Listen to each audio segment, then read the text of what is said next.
जात सुनो मेरी हंसा हम हुया गनिया जली जाबही चिता मोरा चंचल प्राण उदासी काल न पाळ देना राती इतना समय सबरी कबो न मिलात ब्रेथा जान मानाई लाख ही आवत लाख ही जावत कोई नहीं करत पुछारी नदिया किनारे में गुरुजी के डेरा मुझे करे मांगला चारालाई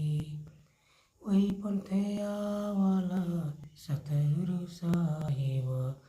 संग मला गाये घरा जाते